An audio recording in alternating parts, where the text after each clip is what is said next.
Sesungguhnya betapa banyak kehidupan yang kita jalani, bahwa seakan-akan ketika melakukan perbuatan apapun Allah tidak mengetahuinya. Baru orang itu akan galau, akan sedih jika sudah berurusan dengan urusan hukum. Sekali lagi, orang akan galau, akan susah, akan gelisah, akan kena serangan jantung ataupun apapun bentuknya jikalau dia sudah berurusan dengan penegak hukum. Tapi ketika melakukan perbuatan apapun, seakan-akan Allah hanya ada di masjid, seakan-akan Allah itu ada di tempat ibadah, selebihnya Allah tidak ada dan tidak akan pernah melihatnya. Assalamualaikum warahmatullahi wabarakatuh. Alhamdulillah, Allahumma salli wa sallim wa barik ala sayyidina Muhammad wa ala alihi wa ashabihi wa man ittaba'a ma ba'd.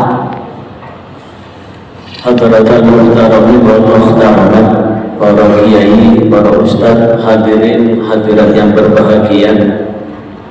Alhamdulillah wa syukurillah, pada hari ini kita bisa melaksanakan sholat zuhur berjamaah. Maka mudah-mudahan sholat taqarrub kita ini mendatangkan ridha Allah Subhanahu wa ta'ala. Pada kesempatan yang kurang lebih sekitar 7-10 menit ini, saya akan menyampaikan topik dengan judul hakikat penghambaan diri kita kepada Allah. Ambil inspirasi dari kitab Nawadir. Di sana diceritakan ada seorang murid mendatangi gurunya. Sesungguhnya murid ini mengalami kegalauan yang luar biasa. Di satu sisi dia sadar bahwa surga dan neraka itu pasti ada, tapi di sisi yang lain ketika ada perintah Allah, dia malas untuk mengerjakan, bahkan cenderung untuk melanggar. Maka kemudian dia memberanikan diri datang kepada gurunya. Wahai guru, bagaimana caranya?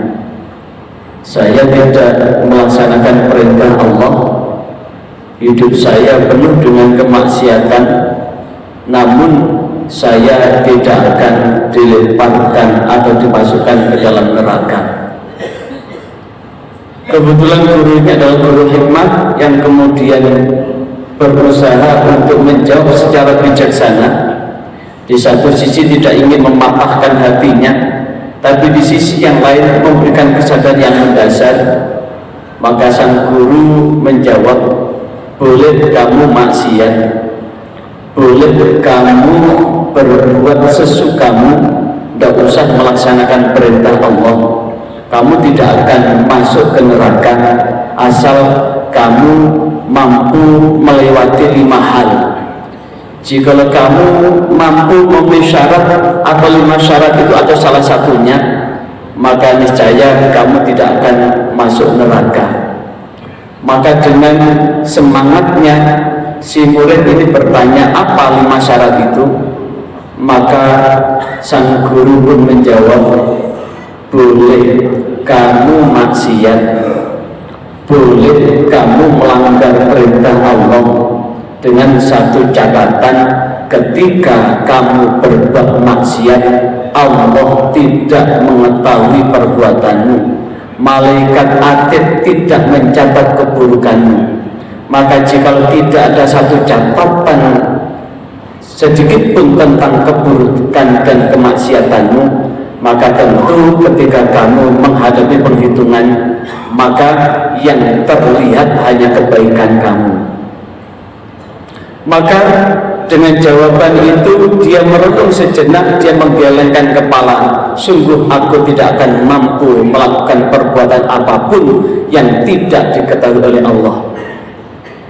Jikalau ini kamu tidak mampu, boleh kamu maksiat, dengan catatan ketika kamu melakukan kemaksiatan tidak kau lakukan di bumi yang Allah ciptakan. Silahkan kamu maksiat, berbuat semaumu, dengan catatan lakukan di bumi yang tidak diciptakan oleh Allah. yang kedua pun ini pun dia menggelengkan kepala, sungguh dia tidak mampu.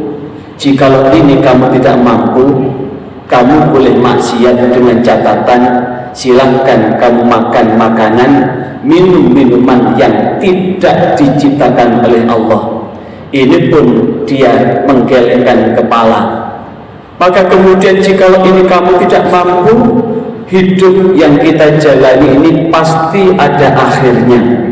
Ada saatnya nanti kita akan meninggalkan dunia ini. Nanti akan datang malaikat Allah yang bernama Israel. Jikalau engkau nanti didatangi malaikat Israel, kamu mampu mengusir malaikat Israel sehingga kamu menolak untuk diambil nyawamu, maka niscaya kamu tidak akan mendapatkan siksa di alam kubur nanti. Kamu tidak akan masuk ke alam akhirat nanti. Sekali lagi dia pun menggeleng, dan ini kesempatan terakhir. Jikalau kamu tidak berhasil, kamu nanti akan masuk ke alam akhirat, alam penghitungan amal, yang mana kemudian hari ini akan dihisab, hari itu akan Allah tegakkan. Jikalau amal burukmu lebih banyak daripada amal baikmu, maka nanti akan datang malaikat penjaga neraka, yaitu malaikat Malik. Jikalau engkau nanti didatangi oleh malaikat Malik, maka silahkan kamu usir malaikat Malik itu, silahkan kau lawan malaikat Malik itu, maka niscaya kamu tidak akan masuk neraka. Maka sejenak dialog ini terasa sederhana. Maka sesungguhnya betapa banyak kehidupan yang kita jalani, bahwa seakan-akan ketika melakukan perbuatan apapun Allah tidak mengetahuinya. Baru orang itu akan galau, akan sedih jika sudah berurusan dengan urusan hukum.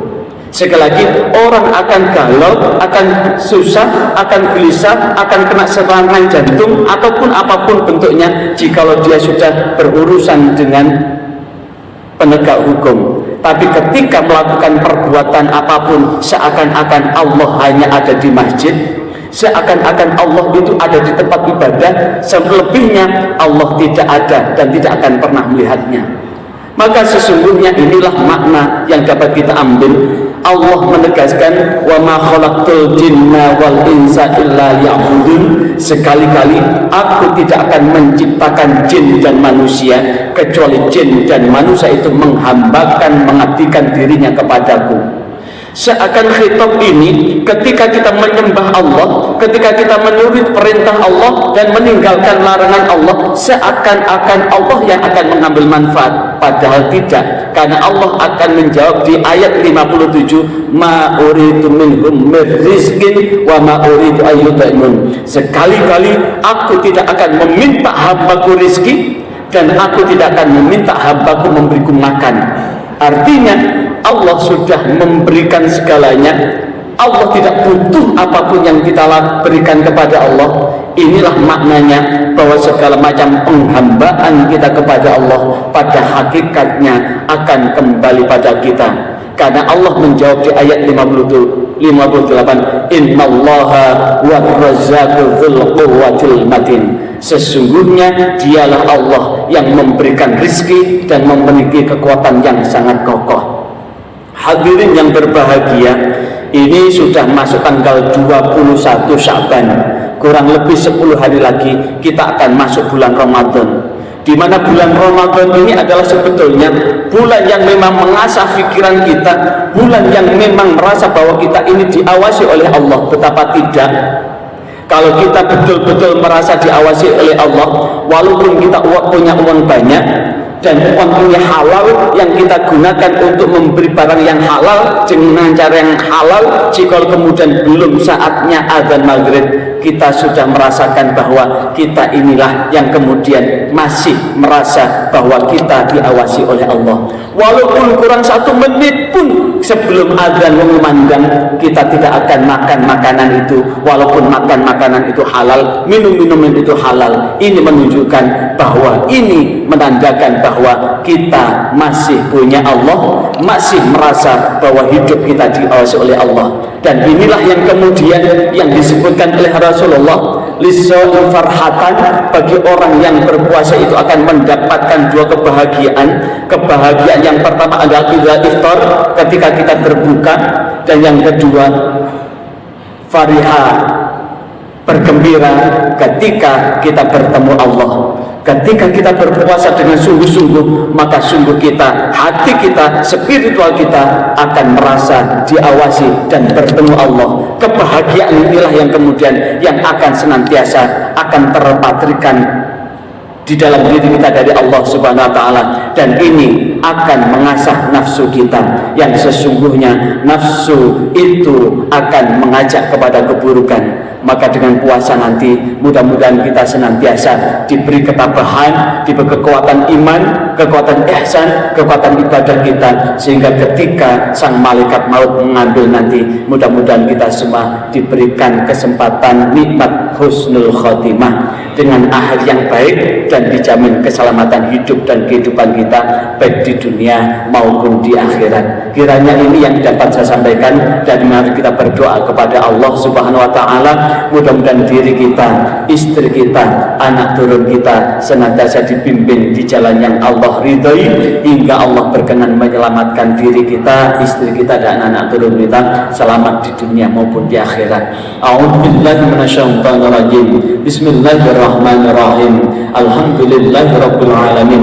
Allahumma shalli wa sallim wa barik ala sayyidina Muhammad wa rahmatika ya arhamar rahimin. Ya Allah ya Fattah, wahai Zat yang maha membuka segala pintu rahmat, wahai Zat yang maha membuka segala pintu kebaikan dan keselamatan baik di dunia maupun di akhirat. Izinkanlah kami bersimpuh bermunajat memohon pinta kehadirat-Mu. Bimbinglah hati kami untuk mampu kami detakkan jantung kami desahkan nafas kami, dan kami jengkalkan setiap langkah kami ke tempat yang Engkau ridhai. Dan bimbinglah ya Allah kami, istri kami, dan anak turun kami untuk fafirru ilaika ya Allah, untuk menjadi orang-orang yang berusaha menjadi orang yang solih-solihah, patuh taat kepadamu, ahli ibadah, ahli kebajikan, ahli haji, ahli umrah, dan selamatkanlah kami semua, istri kami dan anak turun kami dari ancaman siksa neraka-Mu, dan bimbinglah kami semua untuk melangkahkan kaki ke tempat yang Engkau ridhai, yang Engkau sediakan bersama orang-orang yang baik di masa lalu dan masa yang akan datang, dan Engkau kumpulkan dalam surga yang Engkau sediakan buat kami. Rabbana atina fid dunya hasanah wa fil akhirati hasanah wa qina azabannar wa adkhilna jannata ma'al abrar ya aziz ya ghaffar ya rabbal alamin. Subhana rabbika rabbil izzati amma yasifun wa salamun alal mursalin walhamdulillahi rabbil alamin. Makaten wassalamualaikum warahmatullahi